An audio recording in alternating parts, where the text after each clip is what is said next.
Most people chase happiness as a primary goal, believing it is an end state to be achieved, like a destination on a map.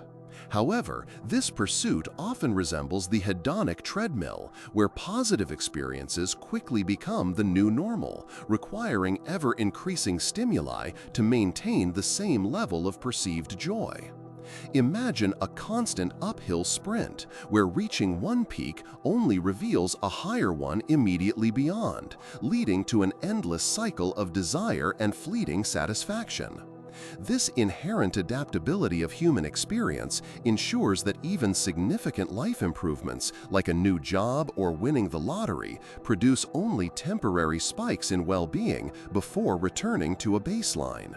The very act of seeking happiness can paradoxically make it more elusive, transforming a natural state into a performance or an obligation. This relentless focus diverts attention from the subtle, intricate fabric of life itself, often overlooked in the quest for an idealized emotional state. Does relentlessly striving for happy ultimately diminish our capacity for genuine contentment? Researchers have observed a peculiar phenomenon. Cultures that explicitly value happiness above all else sometimes report lower overall life satisfaction. This counterintuitive finding suggests a potential pitfall in the very act of constantly evaluating one's emotional state against an idealized standard. When happiness is framed as an imperative, any deviation from that state can be perceived as a personal failure or a flaw. Consider a person continuously asking themselves, "Am I happy enough right now?" only to find themselves more acutely aware of what they lack or what isn't perfect. This self-monitoring for a specific emotional outcome can amplify negative feelings, turning minor frustrations into significant sources of distress.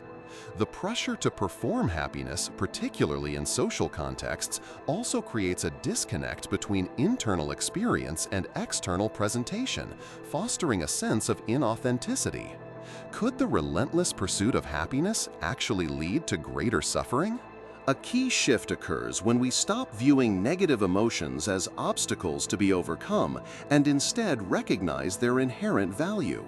Feelings like sadness, anger, or anxiety are not simply hindrances. They are often crucial data points, signaling unmet needs, boundaries crossed, or situations requiring attention. For instance, anger can highlight injustice, while anxiety might point to a perceived threat or an unaddressed uncertainty.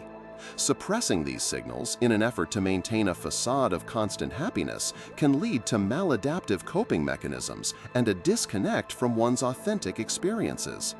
This emotional bypass denies the richness and complexity of human existence, which naturally includes a wide spectrum of feelings. When individuals cultivate emotional acceptance, they often develop greater resilience, capable of navigating life's inevitable challenges with more flexibility and insight.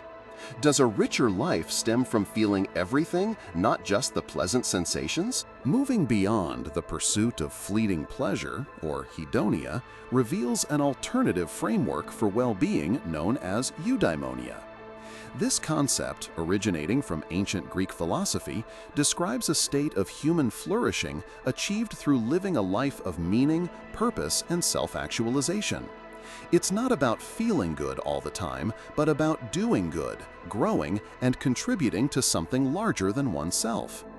This involves engaging in activities that align with one's core values, developing skills, and nurturing deep, authentic relationships. A scientist meticulously working on a complex problem, or an artist dedicating years to perfecting their craft, might not always feel happy in the conventional sense, yet they experience profound satisfaction and fulfillment. Disconnecting from the happiness mandate opens the door to this deeper, more sustainable form of contentment, which often arises as a byproduct of meaningful action. Is true well-being found in the process of living purposefully rather than in the momentary emotional outcome? When the pressure to feel happy is lifted, attention naturally shifts towards what truly matters, our actions and their alignment with our values. Instead of asking, "How can I feel happy?" the question becomes, "What can I do that aligns with who I want to be and what I care about?" This subtle but profound reorientation empowers individuals to act despite their emotional state, rather than being dictated by it. A person committed to kindness will act kindly even when feeling irritable or stressed, because the action itself holds intrinsic value. This commitment to values-driven behavior fosters a sense of psychological flexibility, allowing individuals to experience difficult emotions without letting them derail purposeful action. The resulting sense of integrity and authenticity provides a robust foundation for well-being, independent of transient emotional fluctuations. Does a life lived in accordance with one's deepest values offer a more enduring form of fulfillment than the constant pursuit of a single emotion?